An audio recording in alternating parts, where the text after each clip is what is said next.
Hi, welcome to Global One Media. Today I'm joined by Archie Nesbitt, who is the president, CEO, and chairman of the board of Marksmen Energy, which is an emerging energy company with a focus on exploring and developing light oil assets in Ohio.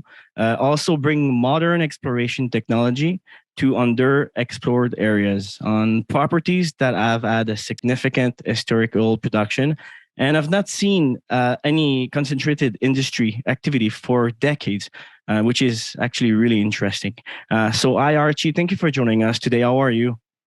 Great. Thanks for having me. Thanks for listening to Marksman. Yeah. Absolutely. So to start off, could you please give us a brief overview of yourself, of Marksman Energy, and tell us a bit tell us about the history behind the company. I've had about 5 decades of involvement in public companies ever since I was in school, and I've been lucky to have some great partners and great projects. I've worked in many U.S. states, California, Colorado, Idaho, Utah, Nebraska, South Dakota, Wyoming, Arkansas, and now Ohio. And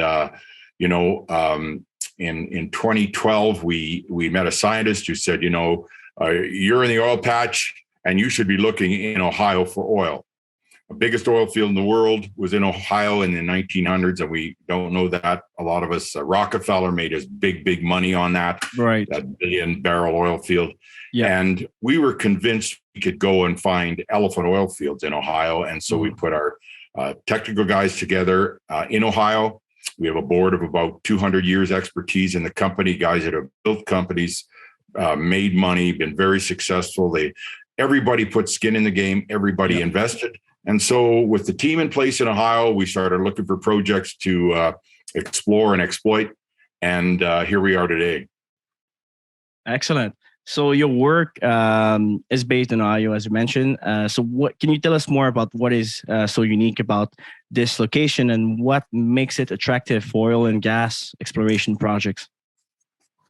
The fact is that the biggest oil field in the world was there in the 1900s. And then everything was taken over by about 8,000 private groups, families. It's a family-controlled industry. Mm-hmm. And so they drilled about 300,000 wildcat wells. No technology, really, no seismic, no science. They just drilled. Mm-hmm. They were successful because there's multiple zones of oil. And they found a lot of oil, but they did not use the technology that, for example, that's available today. So, we looked at Ohio and we looked at our opportunities to look for big oil fields, and we looked at our opportunity to bring science.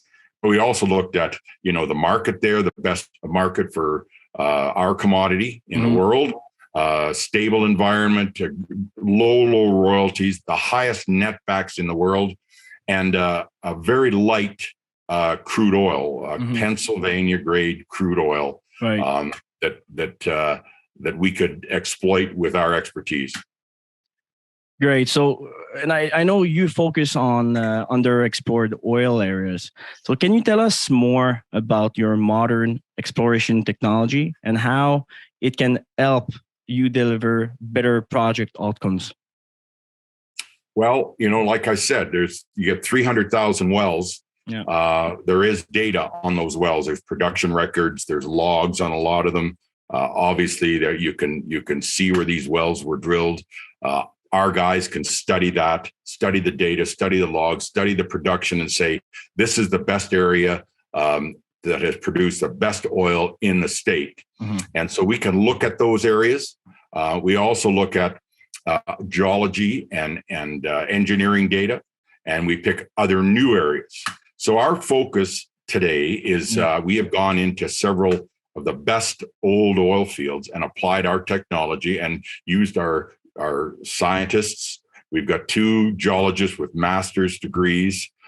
We've got an engineer that's drilled 5,000 wells to 7,000 wells. All of those are Ohio people, and they're on our team. So we can evaluate projects. And what we've done is we've focused on old reservoirs and new reservoirs. Mm-hmm. And we apply the seismic to the old reservoirs or the new reservoirs, but we have studied the area first, said this has been a fabulous oil field for light oil, and these wildcat wells, so we can infill drill, we can exploit and expand those oil fields, but our main focus is drilling for discovery and finding new elephant-sized oil fields and anything in between that we see outlined with our work program. Very nice. And Archie, can you tell us more about your current projects, their potential, and how do you manage risk on those projects? Well, the object is to de-risk, right? The object is to minimize your risk and deliver for your investors and your shareholders, build your company. So we have de-risked for sure by going into old oil fields and doing studies and evaluating them and say, well, there should be wells here and there should be wells there, or and that's a minimal risk. I mean, you're de-risked it totally because you're drilling in a proven area. It's a proven resource, and so you just don't know how much oil you're going to get. You can determine that by studying other wells, but we have 60 to 100 wells that we're going to drill in the next few years that we think are totally de-risked. And this will build the company's base on a very steady basis. In addition to that, we've done studies on areas where we believe there could be new oil fields. And with our seismic, with our evaluation, we've outlined those oil fields. And you outline them when you're with your 3D seismic. You look at the formation, you say, yes, that formation should have oil in it because of the oil here and here. And so you drill for discovery for new oil fields. And those are company making oil fields. It will, take us to the thousands of barrels a day of production in the next couple of years. Right. Okay. And as you know, the oil and energy sector at large is under a lot of pressure. Can you tell us more about the measures you take to ensure environmental sustainability and other ESG standards? Yeah, I mean, it doesn't matter whether you're young or old, you should be worried about the environment. And I've spent 40 years in wildlife conservation, preserving wildlife. So I have a very close attachment to the earth, more than most people on earth. So I'm a very conscientious person when it comes to conservation. And this global warming issue is an issue that's out there, and we have to understand it and deal with it. But we have a very small imprint. We drill vertical wells. We don't drill 3 mile long horizontal wells that are fracked. We don't create earthquakes if that's what happens. We have a small imprint. We're on private property. So we go onto a gentleman's farm or a lady's farm, and we're a small imprint, and we reclaim. And so when we leave, there's nothing there. There's no evidence that we're there. The farming goes on. And the only thing is the farmer's made a lot of money because he gets the royalty. And Ohio has the lowest royalties there are. And it goes to the private landowner. The state gets minimal. So our postage stamp location is reclaimed totally. And it is clean, green oil. It's used in specialty products. It's used and it's bought at our wells. It's so valuable. It's bought at our wells. And that's why they have the highest netbacks, and we get WTI pricing because it's used in specialty products that we need in the world to make a better world for everybody that we can't live without, whether it's this computer we're on or the cameras or whatever. But this is a beautiful oil. And the other thing is, we have less environmental impact than a big windmill, which you can't recycle.